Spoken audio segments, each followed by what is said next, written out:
บมานอนเมาเรืออยู่ตรงนี้นี่เอง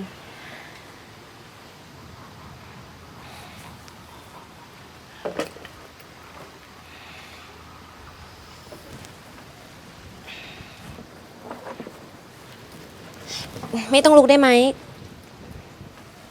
ช่วยนอนต่อไปเถอะนะ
แม่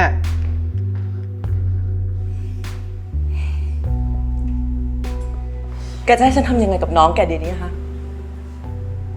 พังประตูหน้าบ้านซ่อมยังไม่ทันเสร็จเลยพาผู้ชายมางัดประตูนี้พังไปอีกอันนึงแล้วเนี่ย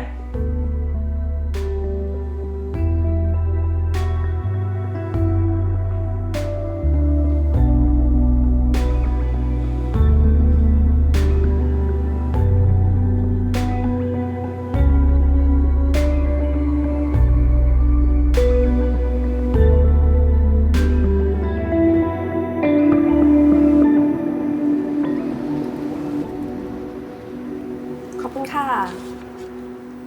คุณเจนจิราศิลปะไพศาลเชิญการเงินค่ะทั้งหมด 37,341 บาทค่ะฮะ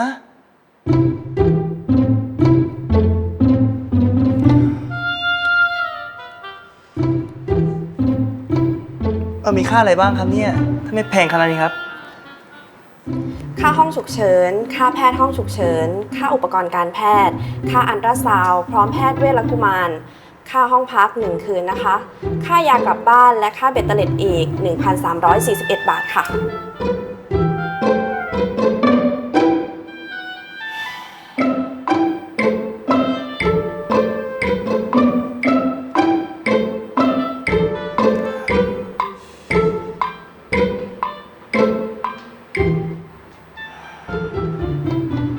ค่าเทอมที่อินเดียไปซะแล้ว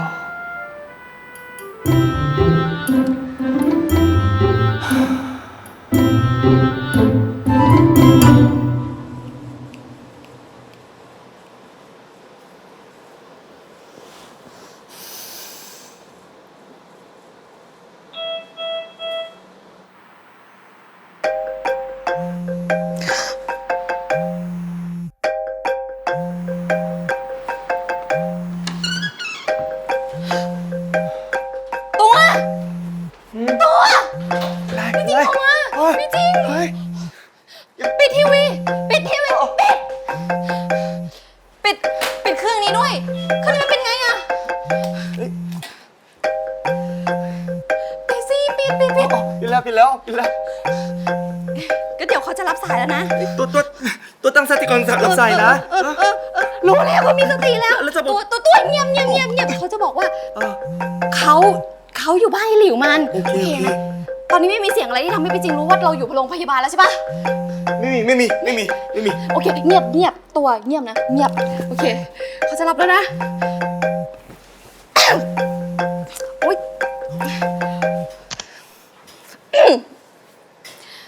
เขาอยู่บ้านไอ้หลิวมันอะ ไม่อ่ะ พี่ยังไม่ได้ถามอะไรเราเลยนะ อ๋อ ก็รู้ว่าจะถามไงก็เลยบอกไปก่อนน่ะ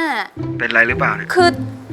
ก็คือ ทำไมไม่อ่านไลน์พี่เลย เขาทำงานอยู่แล้วก็แบบไม่ว่างตอบไลน์เลยอ่ะ ยุ่งมากๆอะยุ่งมากเลยอ่ะ แล้วประตูหลังบ้านนี่พังนี่ยังไงเนี่ย เออ ไหนบอกพี่มาดิ ฮัลโหลจัง ได้ยินพี่ไหมเนี่ย ฮัลโหล ฮัลโหล ก็แม่ล็อกจากด้านนอกใช่ไหมล่ะเขาก็ต้องรีบไปส่งงานอ่ะเพราะรีบถ้าไม่รีบไปส่งงานใช่ปะเขาก็ต้องโดนไล่ออกเขาก็ตกงานอีกซวยอะไรคราวนี้เขาก็เลยตัดสินใจให้ไอ้หลิวอ่ะมันพังประตูเข้ามา ใครเขาอยากจะพังประตูบ้านเล่นๆล่ะ จริงเหรอ จริงดิไม่โกหกหรอก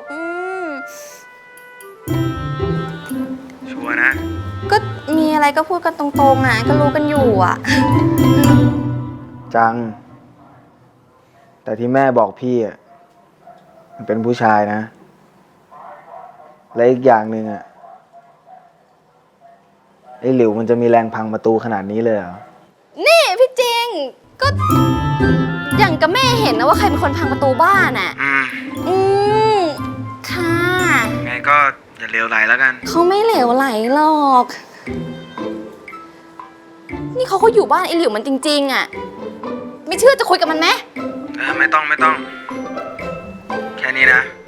ดูแลตัวเองให้ดีล่ะ อืมค่ะ งั้นเขาฝากซ่อมประตูบ้านด้วยนะ อืม พี่รักจังนะ เขาก็รักพี่นะ ไปเถอะปะ ไป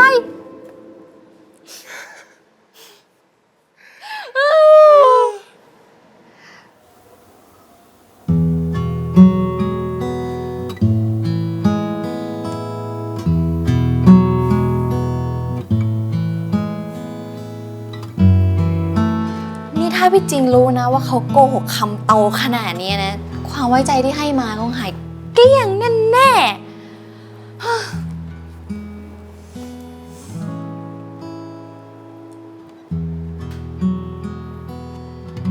เพราะว่า คิดมากนะว่ามันจำเป็นนี้เนาะแล้วตัวจ่ายค่ารักษาไปเท่าไหร่อะ ก็เกือบ40,000 ฮะ40,000 คืนเดียวอะนะ ยังไม่พ้นวันด้วยซ้ำอะ ยังไงเขาก็คิดเงิน1 คืนอยู่ดีอะรวมกับค่านู่นค่านี่ก็ตามนั้นแหละจ่ายไปละ โอ้ตัวเขาคิดเรื่องเงินแล้วเขาปวดหัว ตัวโอเคไหมเนี่ย เอ็กซเรย์ไหมทำ MRI ไหมอะเช็คหน่อยว่ากระเทือนสมองหรือเปล่า สรุปคำคืนขนาดนี้น่าเป็นห่วงนะ ตัวที่เขาบอกว่าเขาปวดหัวเนี่ยเขาแค่แบบอุทานแบบสะบัดอะไรอย่างเงี้ยเขาไม่ได้เป็นอะไรสักหน่อยอ่ะทำไมตัวไม่พาเขาไปโรงพยาบาลเล็กๆไม่ก็แบบไม่ต้องหรูขนาดเนี้ย มันก็ใกล้บ้านตัวสุดแล้วนี่นาทีนั้นถ้าเป็นเขาตัวก็คงส่งมาที่นี่อยู่แล้วแหละไม่ได้เกี่ยวหรอกว่ารู้หรือไม่รู้ อีกอย่างใครจะไปรู้ว่าแพงขนาดนี้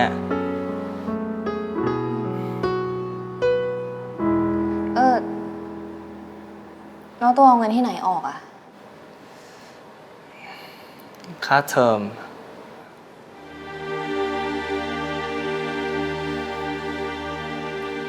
ตัว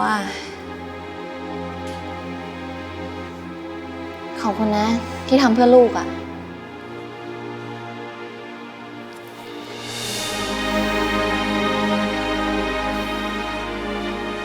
เห็นไหมล่ะการที่ไม่มีผู้ใหญ่รับรู้ ก็ลำบากเหมือนกันนะ ก็อะไรเกิดขึ้นก็ต้องเป็นแบบนี้แทนที่ตัวจะได้นอนยาวๆจนถึงหายดีจริงๆเนี่ยก็ต้องกลับก่อน เพราะกลัวค่ารักษาจะแพงจนใจไม่ไหวแล้วอ่ะ